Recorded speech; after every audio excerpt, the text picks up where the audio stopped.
Assalamualaikum warahmatullahi wabarakatuh. Salam guru hebat, salam guru penggerak. Pada video kali ini saya akan menyampaikan aksi nyata saya di modul 1.4 budaya positif. Saya perkenalkan ibu fasilitator kami, yaitu Ibu Sumarmi SPD JR, dan guru pengajar praktek kami Ibu Arini Hidayati SPD, dan saya sendiri calon guru penggerak dari UPT Satuan Pendidikan SDN Sumber Suko 1, Kecamatan Gempol, Kabupaten Pasuruan, Jawa Timur. Latar belakang. Konsep inti dari budaya positif masih belum dipahami secara merata oleh seluruh warga sekolah, sehingga lingkungan sekolah yang positif bagi anak-anak belum dapat tercipta dengan baik. Berdasarkan belum meratanya pemahaman tersebut, maka perlu dilaksanakan sebuah aksi nyata dalam bentuk pengimbasan pemahaman agar segera terbangun budaya positif di lingkungan sekolah. Adapun tujuan yang pertama yaitu meningkatkan pemahaman warga sekolah tentang budaya positif. Yang kedua yaitu terbentuknya motivasi intrinsik pada murid melalui pembuatan keyakinan sekolah atau kelas. Tolak ukur. Dalam pembelajaran di aksi nyata saya ini yaitu yang pertama, terlaksananya diseminasi pemahaman budaya positif di sekolah yang saya laksanakan di SDN Sumber Suko 1 tempat saya mengajar pada hari Senin tanggal 19 Agustus 2024. Yang kedua yaitu terciptanya keyakinan kelas melalui kesepakatan yang dilakukan wali kelas dan murid, yaitu saya sendiri sebagai wali kelas 4 pada murid saya di kelas 4 itu sendiri. Dan yang ketiga yaitu warga sekolah saling berintegritas dalam menjalankan keyakinan sekolah yang telah disepakati. Yang keempat yaitu segitiga restitusi menjadi alat utama dalam menyelesaikan persoalan kelas. Adapun dukungan dalam pembuatan keyakinan kelas untuk dijadikan menjadi budaya positif yaitu yang pertama kepala sekolah, yang kedua rekan sejawat atau wali kelas, yang ketiga yaitu rekan guru-guru mapel yang lain, yang keempat murid dan wali murid, dan yang nomor 5 yaitu sarana untuk membuat keyakinan kelas seperti kertas karton, post-it, spidol, penggaris, dan lain-lain. Lini masa. Yang pertama yaitu berkoordinasi dengan kepala sekolah dan wali kelas serta seluruh warga lingkungan sekolah dan stakeholder yang ada di lingkungan sekolah. Yang kedua yaitu melakukan diseminasi konsep budaya positif di tempat saya mengajar yaitu SDN Sumber Suko 1, Kecamatan Gempol, Kabupaten Pasuruan. Dan yang ketiga yaitu menyusun keyakinan kelas dan menempelkannya di dinding kelas sehingga anak-anak dapat melaksanakan dengan baik dan tertib. Adapun dokumentasi pengimbasan sebagai berikut. Silakan disimak bersama-sama. Assalamualaikum warahmatullahi wabarakatuh. Waalaikumsalam warahmatullahi wabarakatuh. Bagaimana kabarnya hari ini anak-anak? Baik, alhamdulillah, luar biasa. Allahu Akbar. Yes, yes, yes. Bagus. Tepuk 1, tepuk 2, tepuk 3, tepuk semangat.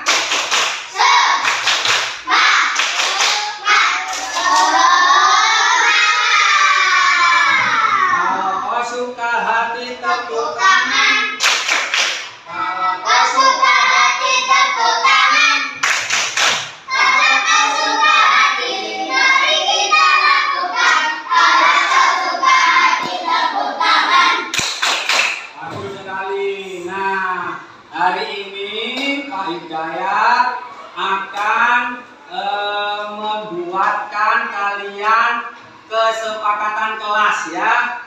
Nantinya kita akan membuat kesepakatan kelas sesuai dengan keinginan anak-anak semua ya. Yang nantinya akan kita buat menjadi keyakinan kelas dan kita akan jalani bersama-sama sehingga bisa kita menjalani pembelajaran ini dengan baik dengan adanya keyakinan kelas. Nah, sekarang Pak Hidayat bawa apa ini anak-anak? Bawa kertas ya. Nah, ini nanti kalian semuanya silakan tulis kesepakatan kelas sesuai dengan keinginan kalian ya, sesuai dengan keinginan kalian ya. Oke, ayo satu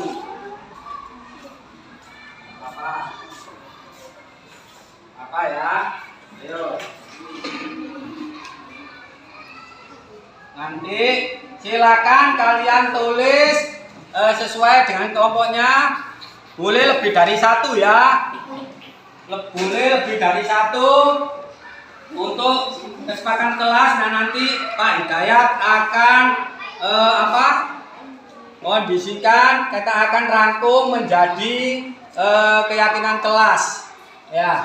Ayo silakan ditulis sesuai dengan keinginan apa nanti yang akan kalian buat untuk kesepakatan kelas kalian ya. Ayo silakan ditulis. Sekarang ditulis langsung. Sekarang ditulis ya. Ayo semuanya anak-anak silakan menulis. Silakan kalian tulis keinginan, keyakinan kelas kalian yang kalian sepakati. Ayo bisa boleh lebih dari satu ya, ditulis. Bintang. Silakan dipikirkan bagaimana kita membuat keyakinan kelas.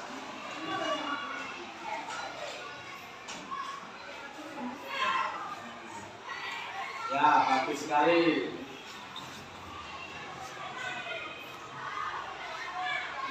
Ya, ayo. Nah.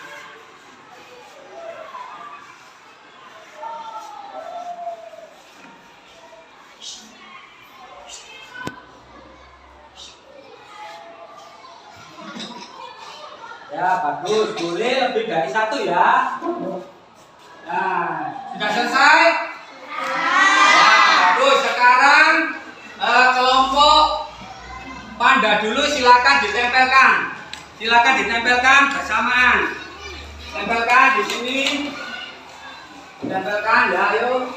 Tempel. Nah. Nah, tempelkan. Ayo yang bagus, tempelnya sebelah sini nak.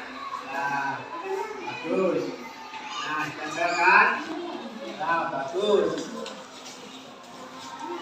Sekarang kelompok berikutnya ditempelkan.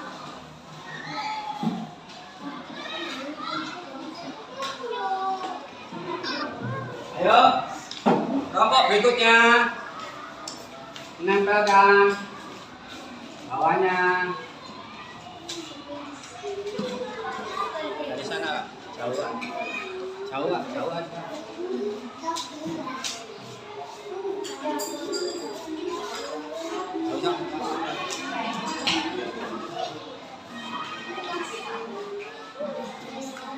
Kelompok berikutnya, yuk gajah, harimau.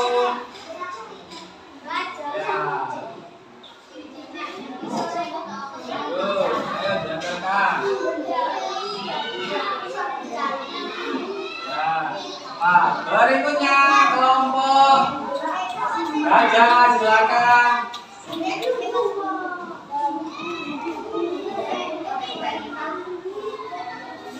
Sana tak apa? Nah, bagus. Sekarang mari kita ragukan apa saja kesepakatan yang kalian buat. Yang pertama tadi apa? Di sini saling sapa, ya, saling sapa, salam, saling sapa, salam jika bertemu dulu. Anak-anak, jadi kalau kalian bertemu dulu minimal assalamualaikum, begitu ya. Assalamualaikum, begitu ya. Ya, yang kedua yaitu kesepakatannya yaitu mendengarkan dulu saat guru menerangkan. Nah,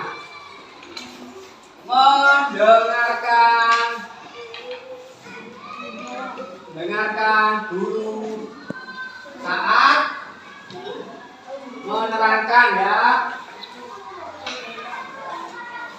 Jadi apa anak-anak? Kesepakatannya, keyakinan kelasnya, di saat guru menerangkan, kalian tidak boleh harus mendengar. Terus yang ketiga apa?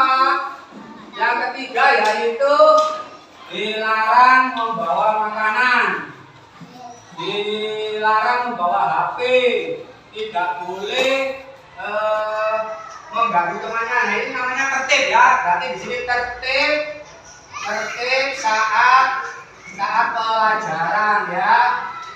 Nah, terus yang keempat apa anak?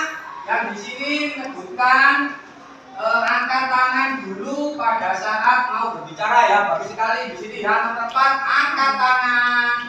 angkat tangan saat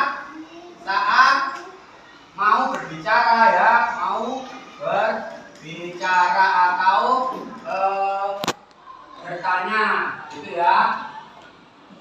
Nah, saat guru menerangkan, jikalau ada yang belum mengerti, bisa angkat tangan dulu, nggak boleh langsung ngomong, ya. Angkat tangan dulu Pak Hidayat, angkat tangan. Oh iya, saya mau tanya ini, begitu ya. Bagus sekali. Selanjutnya apa nak? Kelima apa? Ini sama, tidak boleh bawa HP. Ini sama, ya, mendengarkan. Dan juga saling salam sama-sama juga di sini, ya. Yang berikutnya yaitu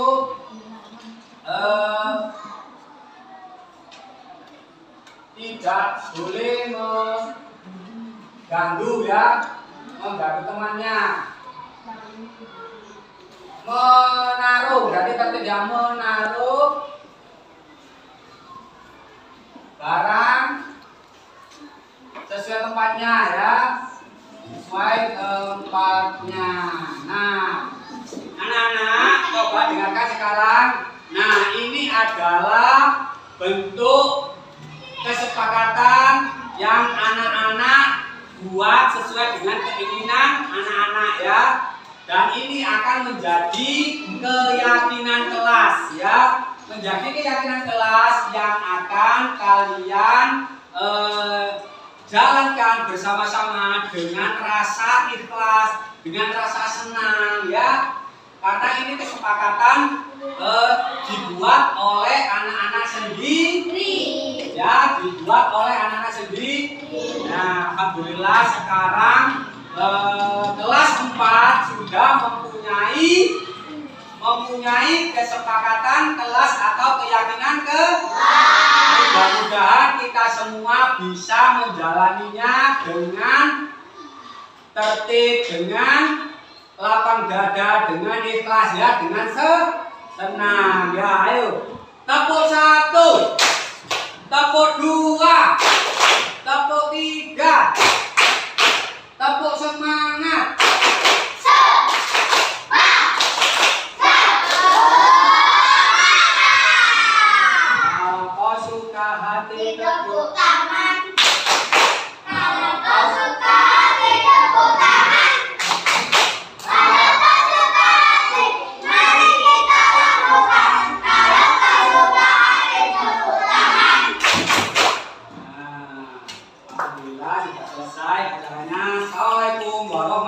warahmatullahi wabarakatuh. Waalaikumsalam warahmatullahi wabarakatuh.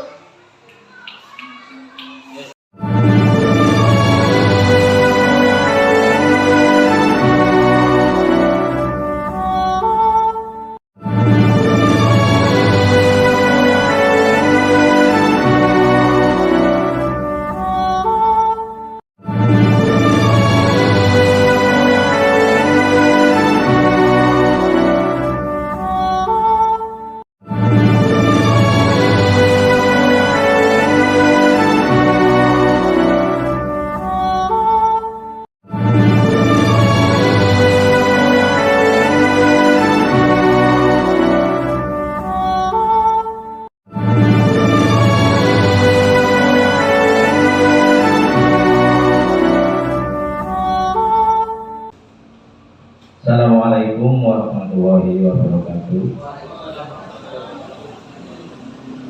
Bismillahirrahmanirrahim. Alhamdulillahirabbil alamin. Bismillahirrahmanirrahim. Wassalatu wassalamu ala asyrofil anbiya'i wal mursalin sayyidina Muhammadin wa ala alihi wa sahbihi ajma'in. Amma ba'du. Qala rabbi shrah li sadri wa yassir li amri wahlul 'uqdatam min lisani yafqahu qawli. Kepada yang terhormat Ibu Kepala Sekolah SDN Sungguh Soko 1, kepada Bapak Ibu Guru beserta staf SDN Sungguh Soko 1. Pertama-tama marilah kita berbicara kepada Allah Subhanahu wa taala, yang mana pada siang hari ini kita bisa berkumpul dalam rangka menghadiri undangan Bapak Hidayat, yaitu akan menyampaikan materi tentang sosialisasi visi dan misi CGP, diseminasi CGP Angkatan ke-11. Mudah-mudahan Allah senantiasa melimpahkan rahmat hidayah kepada kita semua. Amin, amin ya rabbal alamin. Kedua kalinya sholawat wa salam mudah-mudahan tetap tercurah kepada Nabi Muhammad SAW yang telah memberi suri tauladan kepada kita semua.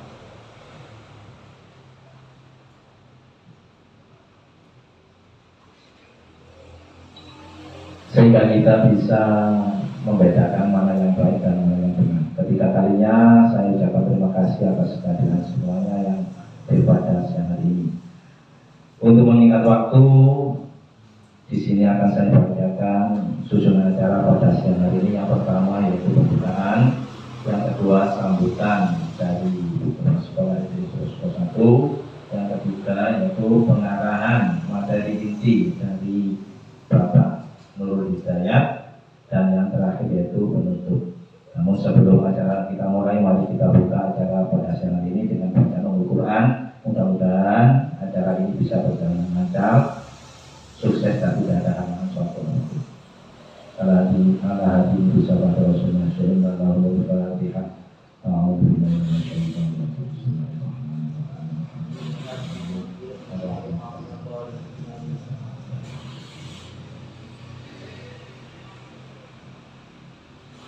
Terima kasih, mudah-mudahan diterima oleh Allah Subhanahu wa taala. Langsung acara berikutnya yaitu sambutan tunggal yang akan disampaikan oleh Ibu Kepala Sekolah SD Soko 1. Kepadanya berikan waktu anda.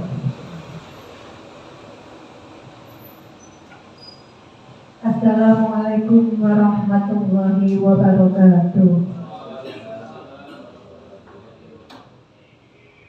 Terima kasih Bapak Rohim. Pertama marilah kita panjatkan puji syukur kehadirat Allah Subhanahu wa taala. Pada hari ini kita bisa mengikuti diseminasi Bapak Dayat, program guru penggerak dalam keadaan sehat walafiat. Alhamdulillah Bapak Ibu, Bapak Dayat ini sekarang sudah melalui modul 1.4 yang mana itu harus mendiseminasikan tentang budaya positif yang sudah dipelajari kepada rekan-rekan dan kepada teman-teman sejawatnya. Untuk itu hari ini mudah-mudahan Pak Dayat bisa menyampaikan tentang ilmu-ilmu yang sudah diperolehnya di guru penggerak, dan sekiranya ilmu itu bermanfaat dan baik, bisa teman-teman semua bisa menyerap dan mengaplikasikannya. Mudah-mudahan Pak Dayat juga bisa praktek langsung atas ilmu-ilmu yang sudah didapat. Jadi bukan hanya teori saja, ilmunya pun langsung bisa dipraktekkan. Demikian juga kepada rekan-rekan semua yang mungkin nantinya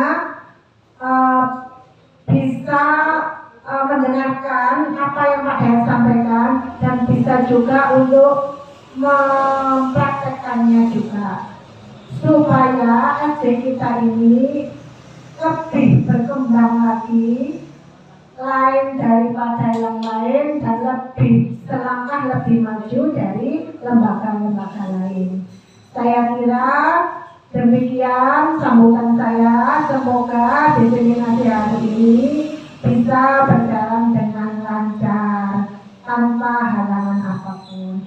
Saya akhiri. Wassalamualaikum warahmatullahi wabarakatuh.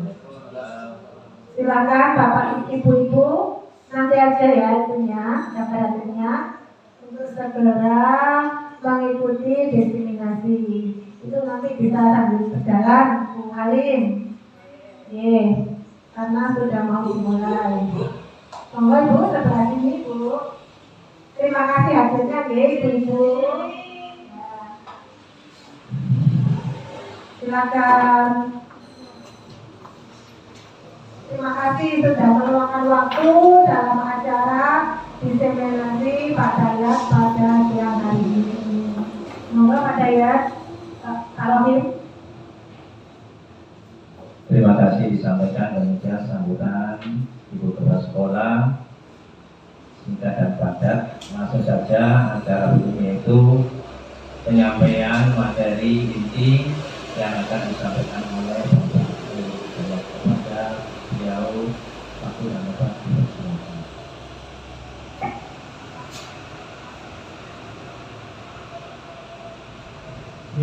Izin berdiri ya.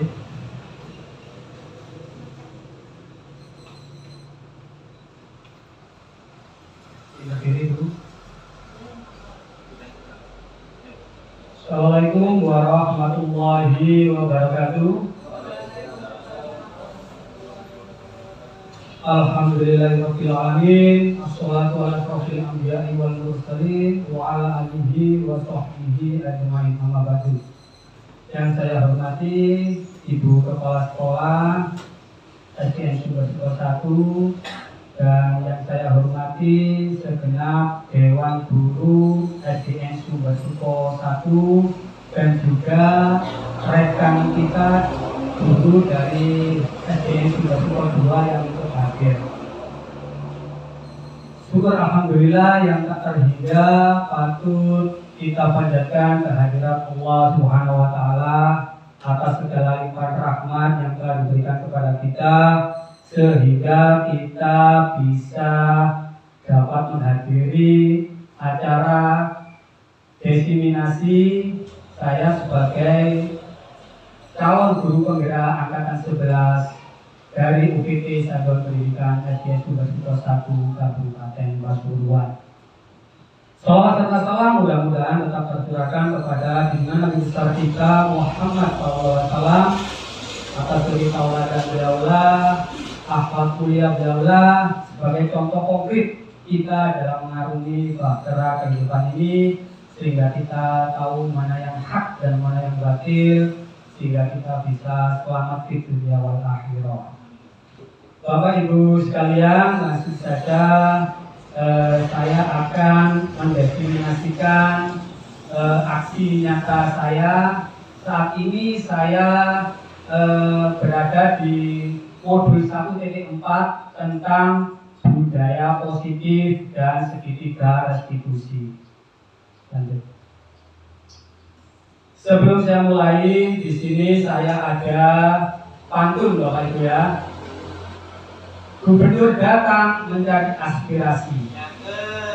Masyarakat kecil inginkan solusi. Izinkan saya memulai presentasi.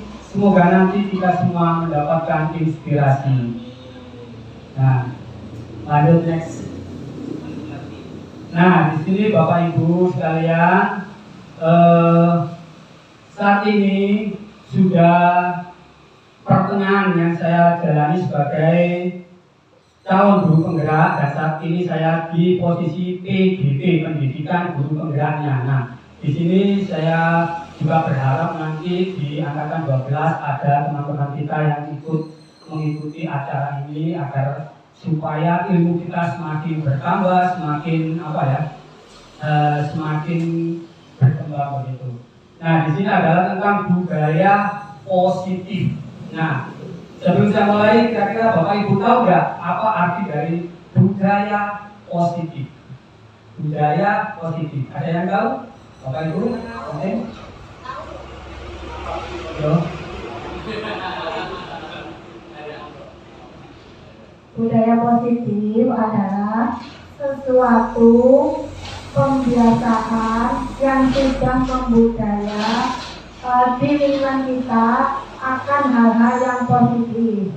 Misalnya kita anak-anak itu tiap hari itu bersalaman dengan bapak ibu guru, itu adalah termasuk budaya positif. Ada lagi kita saling menyapa, saling senyum, setiap kali ketemu bapak ibu guru kita itu memberi salam, itu juga budaya positif. Kita adalah membentuk lingkungan di mana di dalam lingkungan tersebut itu sudah terbentuk sebuah budaya yang positif. Segala sesuatunya itu terbentuk karena pembiasaan-pembiasaan, sehingga itu nanti akan ada sebuah budaya di mana itu dikerjakan setiap harinya tanpa harus diperintah atau harus ada aturan-aturan baku, dan itu sudah mengakar di lingkungan tersebut. Contoh kalau orang Indonesia, kenapa orang Indonesia bilang ramah sama orang luar negeri? Karena sudah terbentuk budaya positif bila bertemu orang menyapa, senyum gitu ya. Kalau ada yang judes berarti itu bukan orang Indonesia kayaknya ya, karena tidak menganut budaya kita, yaitu budaya positif yang ada di Indonesia. Sama juga di lingkungan kita, kalau misalnya bapak ibu gurunya itu tidak ramah dengan anak-anak, cenderung istilahnya itu cepat, suka marah-marah, suka emosi. Nah, anak-anak menyerapnya juga akan demikian, menjadi anak-anak yang pemarah, emosi, dan akhirnya budaya yang terbentuk adalah budaya marah-marah. Ya, kalau kita itu ramah pada anak, maka kita menyentuhnya anak-anak dengan penuh kasih sayang, dengan penuh kelembutan, kita sentuh hatinya agar sadar sendiri dengan kemauan sendiri, maka akan terbentuk budaya yang positif, yaitu kita itu saling menghargai satu sama lain, ramah anak, saling menyayangi. Ya, tidak ada istilahnya itu di sini itu saling istilahnya itu anak-anak berani ke guru minta anak, tidak ada seperti itu. Akhirnya terbentuklah budaya positif. Itu adalah salah satu contoh saja. Banyak lagi contoh-contoh yang lain seperti itu Pak Dayat. Sangat jelas sekali ya, karena memang sudah sudah menjadi TGP, menjadi TP, nantinya akan menjadi apa Bu? Fasil. Ya, bagus sekali. Nah, di sini budaya, ada dua kata ya, budaya sama positif. Benar sekali, budaya adalah suatu kebiasaan yang kita lakukan tanpa adanya paksaan, dengan keinginan sendiri, dan bentuknya adalah positif. Itu yang dinamakan adalah budaya positif. Lanjut Mas Tova. Nah, makna dari budaya positif itu adalah tadi sudah saya sampaikan. Lanjut. Budaya positif di sekolah yaitu nilai-nilai dan kebiasaan-kebiasaan di sekolah yang berpihak pada peserta didik agar mereka dapat berkembang menjadi pribadi yang kritis, penuh hormat dan bertanggung jawab. Nah, di sini sebelum kita membuat suatu budaya positif, di sini ada yang namanya perubahan paradigma. Lanjut. Nah, Bapak Ibu sekalian, di sini ada filosofi pendidikan guru besar kita, yaitu Ki Hajar Dewantoro. Kita seringkali mencari filosofi dari luar negeri dan sebagainya. Padahal kita sendiri Indonesia mempunyai guru besar, yaitu Ki Hajar Dewantoro. Nah, apa yang disampaikan filosofinya? Nah, di sini anak-anak itu adalah bukan tabula rasa. Banyak guru-guru yang masih belum mengetahui beranggapan bahwa anak adalah sebuah buku kosong, tapi itu adalah salah, Bapak Ibu. Sebenarnya setiap anak itu sudah mempunyai karakter sendiri. Kita sebagai guru hanya menebalkan saja yang sudah ada di dalam diri tiap-tiap anak. Nah, disitulah disebut dengan tabula rasa. Selanjutnya, semua anak terlahir dengan bakatnya yang masing-masing unik. Setiap anak itu mempunyai keunikan masing-masing yang tidak bisa disamaratakan. Nah, di situ. Nah, selanjutnya yaitu budi pekerti. Setiap anak itu sebenarnya sudah mempunyai budi pekerti. Nah, kita hanya perlu meyakinkan anak-anak tersebut sehingga mengetahui ini loh budi pekerti yang harus kalian jalankan. Nah, seperti itu. Selanjutnya tugas guru yaitu menuntun bakat tersebut agar anak tumbuh dengan selamat dan bahagia. Bapak Ibu sering kita konsep, yaitu apa? Kita sering menuntut terhadap siswa. Kita sering menuntut, kamu kok gak ngerti, kamu kok gak hafal tentang ini. Padahal itu adalah langkah yang salah, Bapak Ibu. Kenapa? Karena kita tugasnya adalah menuntun, memberi contoh secara konkret, secara langsung agar supaya anak itu melihat dan menirukan secara langsung. Dimulai dari gurunya dulu seperti itu. Lanjutnya, guru ibarat petani, anak ibarat biji jagung. Nah, menurut filosofi pimpinan Ki Hajar Dewantoro bahwasanya kita sebagai guru itu adalah seperti kita menanam sebuah biji jagung yang ada di ladang. Ladangnya itu adalah sekolah ini, Bapak Ibu sekalian. Nah, bijinya itu adalah anak-anak tersebut, siswa kita, anak didik kita. Nah, selanjutnya yaitu kodrat alam dan kodrat zaman.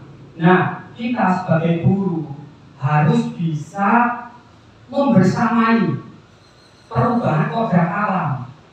Kalau kita gurunya tertinggal, dalam artian kita saat ini ada di dunia gadget, mau tidak mau suka tidak suka, kita harus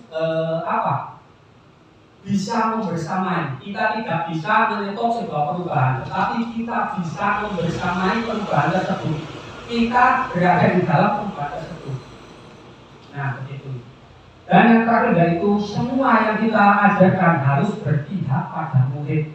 Bapak Ibu, jangan sampai gurunya yang mempunyai keinginan, kamu akan saya jadikan dokter, kamu akan saya jadikan guru dan sebagainya. Itu salah, Bapak Ibu. Itu kita harus balik konsep kita bahwasanya anaklah yang akan tumbuh dengan sendirinya dan kita menuntun bakat anak tersebut. Lanjut, Mas. Perubahan paradigma. Untuk membangun budaya yang positif, sekolah perlu menyediakan lingkungan yang positif, aman, dan nyaman agar murid mampu berpikir, bertindak, dan mencipta dengan merdeka, mandiri, dan bertanggung jawab. Nah, di sini alhamdulillah di SDN kita Sekolah 1 sudah banyak ya fasilitas-fasilitas yang mendukung dalam pendidikan anak. Ya, kita sudah membuat anak tersebut nyaman seperti tadi kita adakan les gandeng. Nah, di situ juga suatu fasilitas untuk mendukung memunculkan kreativitas anak tersebut. Nah, Selanjutnya yaitu lazimnya disiplin dikaitkan dengan kontrol dalam hal ini, kontrol guru dalam menghadapi murid. Nah, di sini juga banyak sering yang Bapak Ibu ketahui bahwasanya, coba saya tanya dulu, kita bisa nggak mengontrol anak? Ada yang bisa menjawab? Nah, bisakah kita mengontrol orang lain? Nah, di sini jawabannya adalah tidak.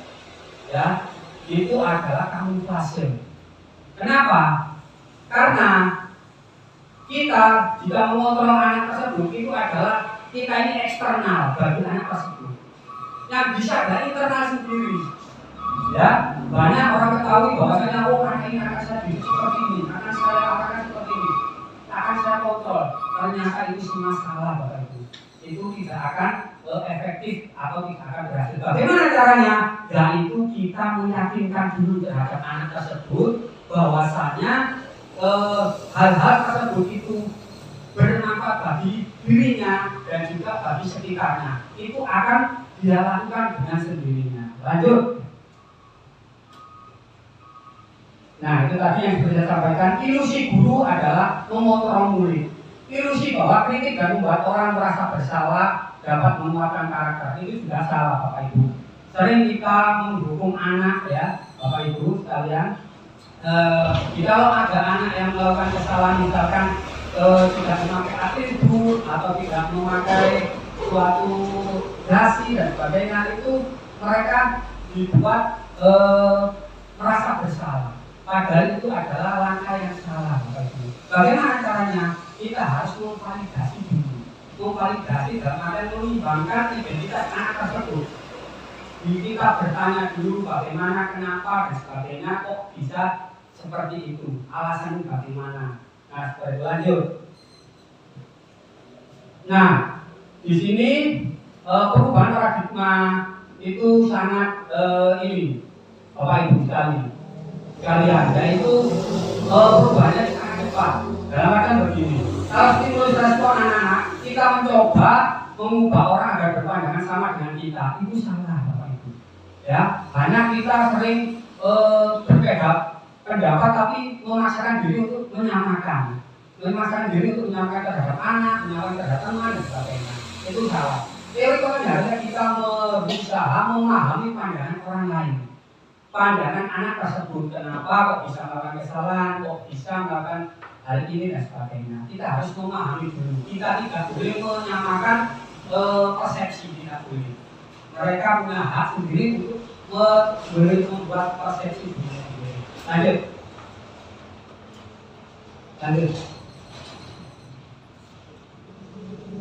Nah, Ki Hajar Demantowo menyatakan bahwa untuk mencapai kemerdekaan atau dalam konteks pendidikan kita saat ini dan untuk menciptakan murid yang merdeka, syarat utamanya adalah harus ada disiplin yang kuat.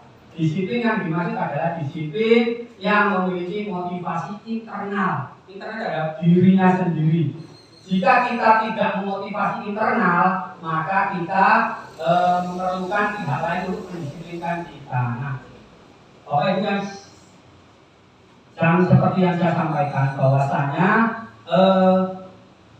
memberikan suatu ilmu terhadap anak, mentransfer terhadap anak, itu kepada anak itu kita mulai dari internalnya dulu, karena kita adalah eksternal, pihak luar.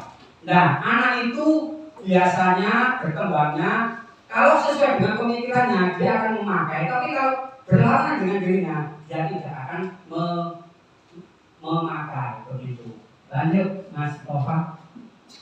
Nah, teori motivasi perilaku manusia. Yang pertama, untuk menghindari ketidaknyamanan hukum, apa yang akan terjadi apabila saya tidak melakukan? Itu adalah motivasi eksternal. Yang kedua, untuk mendapatkan imbalan dari orang lain, institusi, apa yang akan saya dapatkan apabila saya melakukannya? Dan yang ketiga adalah motivasi eksternal juga. Nah, yang ketiga itu adalah untuk menghargai diri sendiri, menjadi insan sesuai harapan kita. Saya akan menjadi orang yang seperti apa bila saya melakukannya. Nah, ini adalah pemikiran anak-anak. Apa? Jika saya tidak melakukan itu, apa yang konsekuensi yang akan saya dapatkan? Misalkan saya harus datang jam 7. Nah, misalkan saya datang jam 7, apa konsekuensi yang akan saya dapatkan jika saya melanggar itu? Itu adalah eksternal. Nah, yang kedua, anak juga begitu. Apa yang akan saya dapatkan? Biasanya itu di dalam prestasi.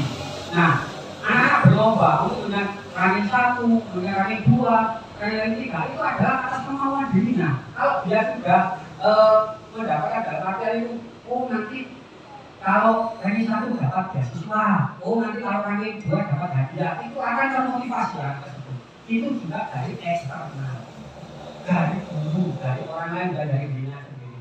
Nah, yang ketiga yaitu adalah ini yang disebut internal. Tujuan disebut positif itu adalah saya akan menjadi orang seperti apa bila saya melakukannya. Nah, dia terbuka dengan sendirinya. Oh, jika saya datang ke waktu disiplin dan sebagainya, saya akan menjadi jiwa-jiwa yang disiplin, jiwa-jiwa yang positif seperti itu. Itu adalah dari internal dirinya sendiri. Nah, di sini Bapak Ibu sekalian, yang pertama itu adalah ada yang namanya peraturan kelas.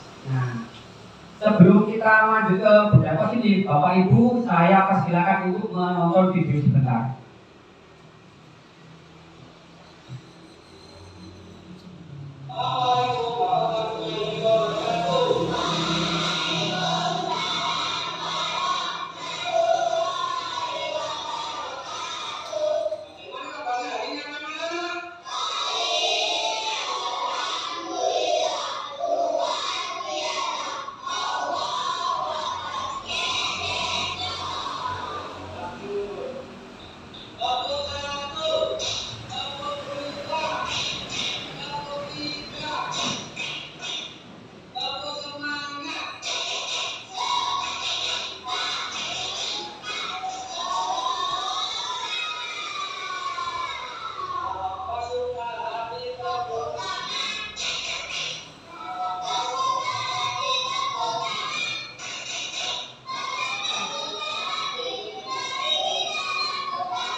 Semangat Bapak Ibu Guru.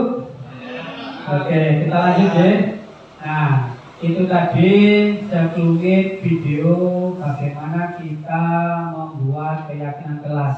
Di sini ada yang pertama itu adalah namanya peraturan kelas, keyakinan kelas, lingkungan positif, budaya positif menjadi budaya, terakhir menjadi budaya. Nah, di sini kenapa kok kita menggunakan keyakinan kelas bukan peraturan kelas? Nah, di sini keyakinan kelas, terus hukuman dan penghargaan. Mengapa kita tidak peraturan saja? Mengapa harus keyakinan kelas? Jawabannya yaitu mengapa kita memiliki peraturan harus menggunakan helm, mengendarai kendaraan roda 2. Nah, di sini di ada tutup. Kenapa kita harus menggunakan helm? Karena untuk keselamatan dirinya sendiri. Nah, itu adalah sebuah keyakinan. Kalau kita menggunakan peraturan, itu adalah terbuat dari eksternal. Tapi kalau sudah menjadi keyakinan dirinya sendiri, untuk keselamatan dirinya sendiri, untuk kebaikan dirinya sendiri, untuk apa itu kemaslahatan dirinya sendiri, itu dinamakan keyakinan kelas. Nah, yang berikutnya, mengapa kita memiliki peraturan 3M, menggunakan masker, mencuci tangan, sebagainya itu juga adalah sebuah keselamatan dirinya sendiri. Lanjut. Keyakinan kelas adalah nilai-nilai kebajikan atau prinsip-prinsip universal yang disepakati bersama secara universal, lepas dari latar belakang suku, negara, bahasa maupun agama. Nah, di sini sering kita temui bahwasanya di dalam satu kelas saja, karena kita lingkupnya di sekolah ya. Nah, di situ ada kelas jalannya itu ada agama yang lain, ada dari Kristiani, tidak ada dari agama Islam. Nah, di situ kita membuat keyakinan kelas yang universal. Ya, kalau kita melihat dalam salah satu suku atau yang lain itu, yang lain akan merasa seperti tidak bisa menerima. Menurut dosen, suatu keyakinan akan lebih memotivasi seseorang dari dalam intrinsik seseorang, akan lebih bersemangat untuk menjalankan keyakinannya daripada hanya sekedar mengikuti serangkaian peraturan. Nah, inilah pentingnya bedanya peraturan dengan keyakinan. Sehingga kebiasaan itu keyakinan tersebut menjadi budaya. Tanpa kita ketahui, kita sudah melakukan budaya positif. Lanjut. Keyakinan kelas tadi sudah, karena bersifat abstrak daripada peraturan yang lebih rinci dan konkret. Yang kedua, keyakinan kelas berupa pernyataan-pernyataan yang universal. Pernyataan keyakinan kelas senantiasa dibuat dalam bentuk yang positif. Keyakinan kelas hendaknya tidak terlalu banyak sehingga mudah diingat dan dipahami. Semua warga kelas sebaiknya ikut berkontribusi. Nah, semua, tidak hanya satu dua anak saja yang membuat keyakinan kelas, tapi semua, dan diikuti oleh keinginan masing-masing. Nah, begitu. Dan terakhir, bersedia meninjau kembali keyakinan kelas dari waktu ke waktu. Nah, itu juga ada fasenya. Ada kalanya harus berubah. Oh, dulu keyakinan positifnya seperti ini. Dengan perubahan paradigma tadi itu, setiap tahun kita evaluasi, kita adakan perubahan. Lanjut. Nah, di sini bedanya peraturan sama keyakinan kelas. Kalau peraturan itu selalu kembalikan buku ke tempatnya, itu adalah peraturan. Tapi kalau keyakinan adalah tanggung jawab. Nah, dilarang, kata-kata dilarang itu adalah peraturan, mengganggu orang lain. Tapi bagaimana kita membuat kalimatnya sehingga baik, yaitu menghormati orang lain dan diri sendiri. Nah, ini adalah bentuk-bentuk perubahan dari peraturan menjadi keyakinan. Dilarang menggunakan narkoba, itu kesehatan. Berganti akan menunggu giliran. Ya, kadang anak-anak itu bahkan orang dewasa pun kadang-kadang tidak mau menyantri. Kenapa? Karena dia tidak punya budaya positif dan dirinya. Jika dia ingin selalu menganggap persepsi pada dirinya sendiri. Nah, gitu. Lanjut. Nah, ini tadi sudah contoh membuat keyakinan kelas. Lanjut, Mas Tova. Lanjut lagi. Nah, di sini dihukum oleh penghargaan. Pengaruh jangka pendek dan jangka panjang. Penghargaan mendukung, penghargaan mengurangi ketepatan, penghargaan tidak efektif, penghargaan merusak hubungan. Nah, di sini kalau hukuman itu cenderung menjadikan anak tersebut itu tercederai. Nah, lanjut. Nah, di sini adalah lanjut lagi. Nah, di sini adalah tindakan guru. Nah, di sini banyak guru-guru yang masih belum mengetahui apa itu hukuman, apa itu konsekuensi. Konsekuensi itu adalah tanggung jawab. Kalau hukuman itu contohnya yaitu mencatat 100 kali di dalam buku kalimat. Saya tidak akan terlambat lagi karena terlambat sekolah. Itu jika kita menyuruh anak seperti itu adalah hukuman, Bapak Ibu. Nah, selanjutnya contoh lagi nih, lari mengelilingi lapangan basket 2 kali karena terlambat, push up atau hormat kepada bendera, itu adalah sebuah hukuman. Nah, bagaimana yang bentuk konsekuensi, yaitu misalkan anak tersebut merusakkan kertas tugas temannya yang telah dicoret, dan itu bagaimana?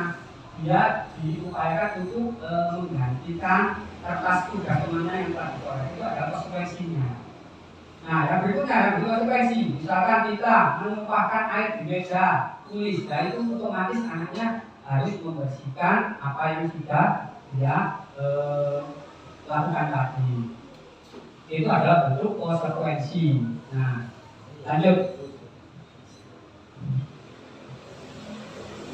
Nah, hukuman sesuatu yang menyakitkan, ya, sesuatu yang misalkan seperti tadi lari atau hormat itu adalah anaknya itu capek dan sebagainya. Tapi kalau sesuatu yang harus terjadi itu memang dalam artian dia karena melakukan kesalahan itu jangan menggantikan tadi, ya memang harus digantikan atau begitu.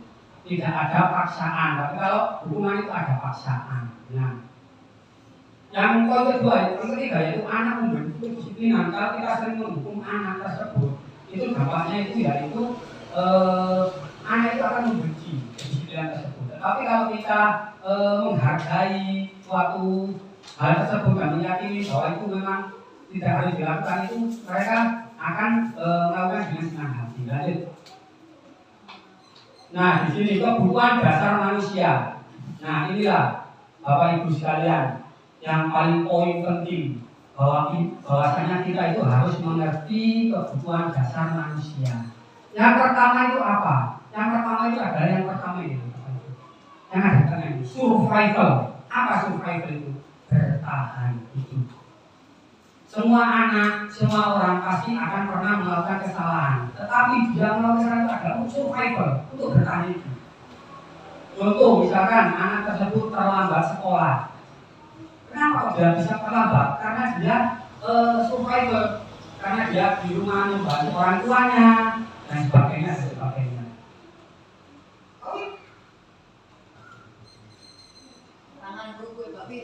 Berikutnya yaitu penguasaan. Nah, banyak orang itu merasa menguasai, ya. Dimana apa? Kadang-kadang kita itu hal-hal yang di luar kita itu kita ingin kuasai, itu adalah sebuah ilusi, ya. Berikutnya yaitu apa ini? Kebebasan. Nah, setiap anak itu mempunyai kebebasan, menginginkan sebuah kebebasan yang tidak mempunyai aturan. Tetapi apa yang membatasi kita? Membatasi kita adalah keyakinan kita sendiri.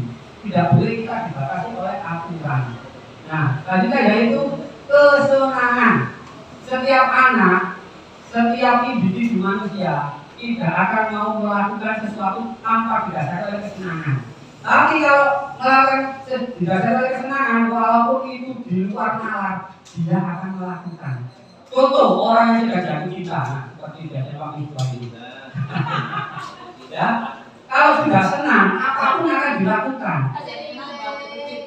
Kalau senang, pasti akan dia tanpa sengaja dia melakukan, ya. Misalkan ingin membahagiakan lawan jenis kita, tanpa sengaja kita ini berusaha payah, berpayah-payah untuk supaya yang disenangi itu kita merasa senang seperti itu. Nah, yang terakhir adalah cinta kasih atau diterima di semua lingkungan, di semua sebuah circle. Contoh, kita berada di lingkungan keluarga, kita akan merasa diterima dulu sebelum kita keluar ke sosial yang lebih luas. Terkadang kita mengalami konflik pribadi dan sebagainya. Nah, di situ akan berdampak dengan kasih sayang atau cinta tersebut. Nah, selanjutnya, lanjutnya lagi. Nah, 5 posisi kontrol. Nah, di sini ada 5 posisi kontrol sebagaimana kita, ya.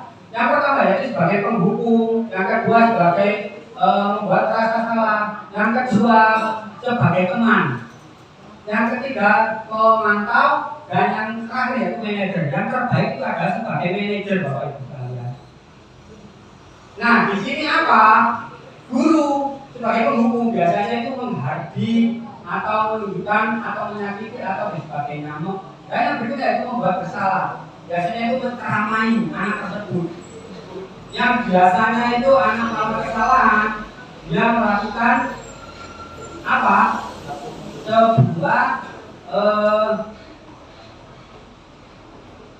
menceramai, sehingga dia tidak mengerti apa kesalahan dia. Lanjut, yang berikutnya yaitu ini lebih baik lagi, yaitu guru itu juga harus bisa menjadi teman, Bapak Ibu ya, tidak hanya sebagai pendidik, tetapi juga sebagai teman. Teman apa? Teman Tuhan dan sebagainya. Nah, berikutnya yaitu pemantau. Kenapa guru itu harus sebagai pemantau? Karena setiap anak pasti mempunyai alasan bagaimana dan kenapa mereka melakukan hal itu. Contoh, dia bangunnya kesiangan. Kenapa kok dia bangunnya kesiangan? Ternyata di rumahnya dia membantu orang tuanya bekerja. Contoh lagi, kenapa kok dia lupa tidak membawa sepatu berwarna hitam? Kan kok dia memakai sepatu yang lain? Karena sepatunya yaitu apa? Yang satunya itu basah atau kemarin belum dicuci dan sebagainya. Dan yang berikutnya yaitu manajer. Nah, disinilah peran guru yang paling besar itu adalah sebagai manajer. Apa? Mengajukan beberapa pertanyaan. Terus apa yang diyakini yang bisa kamu kerjakan untuk memperbaiki kesalahan. Nah, itu adalah suatu offer atau memberikan sebuah pilihan daripada kita menghukum begitu. Lanjut, Mas Mustafa. Nah, lanjutnya yaitu sertifikat restitusi. Apa sertifikat restitusi itu? Restitusi adalah proses menciptakan kondisi bagi murid untuk memperbaiki kesalahan mereka sehingga mereka bisa kembali pada kelompok mereka dengan karakter yang lebih kuat. Lanjut. Nah, Bapak Ibu sekalian, jikalau kita ada murid kita yang melakukan kesalahan, kita harus merestitusi. Apa itu merestitusi? Yaitu kita harus menstabilkan kondisi anak tersebut. Jangan sampai anak tersebut merasa bersalah dan sebagainya ya. Dengan cara apa? Di situ kita beri pilihan bagaimana kamu untuk memperbaikinya. Jadi kita tidak menghukumnya, begitu ya. Yang pertama, bukan untuk menebus kesalahan, namun untuk belajar dari kesalahan. Nah, semua orang tidak akan lepas dari sebuah kesalahan, ya, Bapak Ibu sekalian. Semua orang, semua, bahkan guru pun juga pernah melakukan kesalahan. Namun kita harus belajar dari kesalahan tersebut, ya. Kita harus bisa belajar sehingga kita tidak mengulangi kesalahan tersebut. Nah, selanjutnya yaitu memperbaiki kesalahan tersebut agar di kemudian hari tidak terjadi kesalahan yang sama. Yang ketiga yaitu tawaran, bukan paksaan. Nah, di situ kita memberikan sebuah tawaran, bukan hukuman. Ayo, misalkan setelah kamu melakukan kesalahan ini, kira-kira kamu akan bagaimana? Begitu. Ya Pak, Bu, misalkan kalau kerusakan saya akan memperbaikinya. Kalau saya memukul atau apa, saya akan minta maaf dan sebagainya. Itu adalah sebuah tawaran, bukan paksaan. Kita harus, ayo, kamu harus perbaiki hal yang sudah kamu rusakkan, bukan seperti itu. Tapi kita tawarkan dulu terhadap anak. Ayo, kira-kira setelah kamu melakukan seperti ini, apa yang akan kamu lakukan? Oh iya Bu, Pak, saya akan memperbaikinya. Ya, bagus. Kalau membiarkan. Jawabannya lagi Pak. Ya. Nah, selanjutnya yaitu adalah restitusi, mencari kebutuhan dasar yang mendasari tindakan tersebut. Nah, banyak yang kita ketahui bahwasanya anak-anak itu melakukan kesalahan, tetapi dia itu karena merasa tersakiti, sehingga dia membalas kesakitan tersebut. Ya, bagaimana? Nah, kenapa kamu tadi memukul si Anton? Karena saya tadi memukul Pak, saya diganggu dan sebagainya. Itu adalah kalau yang saya katakan survival, bertahan diri sebagai melakukan tidak ada. Nah, ini juga termasuk kesalahan. Karena dalam rasa tersakiti dia akan berbalik menyakiti seperti itu. Nah, selanjutnya yaitu Restitusi diri adalah cara yang paling baik untuk memperbaiki diri. Restitusi fokus pada karakter bukan tindakan. Nah, selanjutnya yaitu kalau anak itu melakukan kesalahan, ya, itu kita jangan mendukung dengan suatu tindakan, tetapi kita fokuskan terhadap karakternya. Contoh, misalkan anak tersebut karakternya suka mencuri, tidak menghargai orang lain, tidak menghargai temannya, itu karakternya kita perbaiki. Begitu, tidak kita marahi, tidak kita ini, kita pahami. Selanjutnya yaitu fokus pada karakter dan tindakan, selanjutnya fokus pada solusi. Nah, solusinya bagaimana? Setelah anak tersebut melakukan kesalahan, seperti tadi kita mencari sebuah solusi dengan cara memperbaiki benda yang telah dirusakkan. Itu adalah sebuah solusi. Yang terakhir itu restitusi mengembalikan murid yang berbuat salah pada kelompoknya. Nah, biasanya Bapak Ibu sekalian, kalau anak itu sudah melakukan kesalahan, biasanya itu akan nyindir, malu terhadap temannya. Contoh, karena kita hukum suruh hormat terhadap bendera, itu dia itu malu kalau bagi temannya. Kenapa? Di sini tugas guru adalah mengembalikan kepada kelompok temannya, yaitu menstabilkan kondisi anak tersebut. Bagaimana agar supaya bisa diterima di tengah-tengah temannya tersebut, ya, sehingga bisa membaur lagi, bisa belajar lagi dengan bagus. Lanjutannya. Nah, inilah tadi ketiga restitusi. Nah, yang pertama itu adalah menyatakan keyakinan, menanyakan keyakinan, menstabilkan identitas, yaitu nanti kita yang memvalidasi tindakan yang salah. Setelah kita tindakan yang salah kita validasi. Oke, bagus. Selanjutnya kita ya sudah selesai. Lanjut, Pak. Nah, di sini terima kasih ya. Salam guru penggerak, tergerak, bergerak, menggerakkan. Nah, terima kasih. Assalamualaikum warahmatullahi wabarakatuh.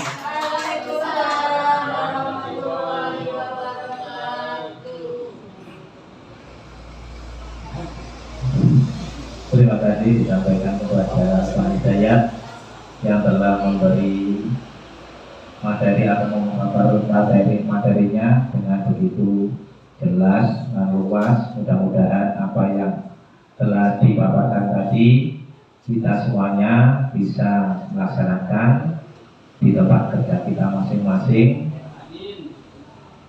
Umumnya, khususnya terutama kepada Pak Hidayat sendiri harus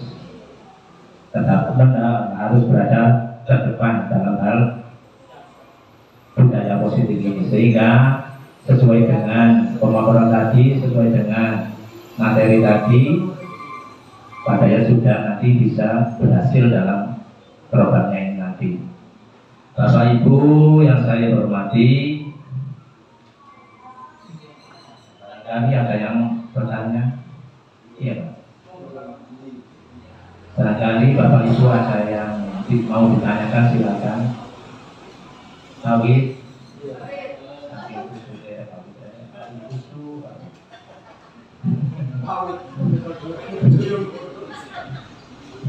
Kalau tidak ada, saya kira sampai di sini pemaparan dari Pak Hidayat, yaitu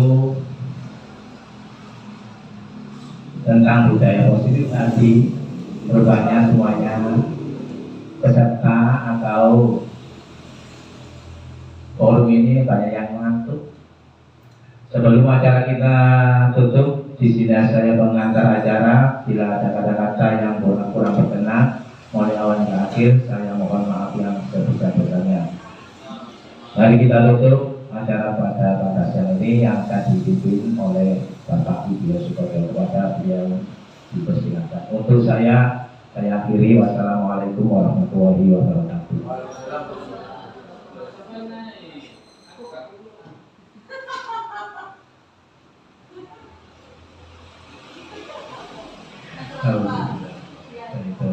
Bismillahirrahmanirrahim.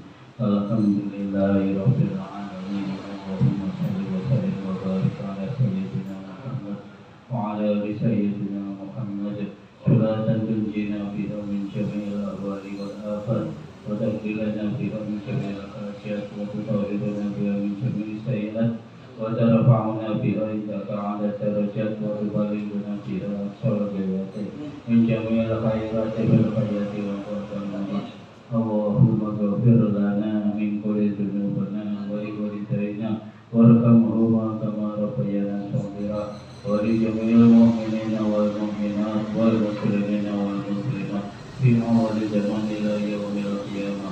اللهم بسلطان الحكيم وذي المن القدير وذي الوجه الكريم وولي الكلمات التامة والدعوة المستجابة آخر الحسن والحسن إن أنفس الحق عين القدرة والناظرين وعين الجن والإنس والشياطين ويكاد الذين كفروا لا يسبقونك بأبصارهم لما سمعوا الذكر ويقولون إنه لمجنون وما هو إلا ذكر للعالمين ومستجاب القرآن العظيم وورث سليمان بن داود عليه السلام والوجه ذو العرش المجيد طويل عمري وطول جسدي وفي جميع حاجتي وأكثر أموالي وأولادي وخلقني للناس أجمعين ودفع أعداء كل من بني آدم عليه السلام من كان خير يخف القول على الكافرين إنك على كل شيء قدير.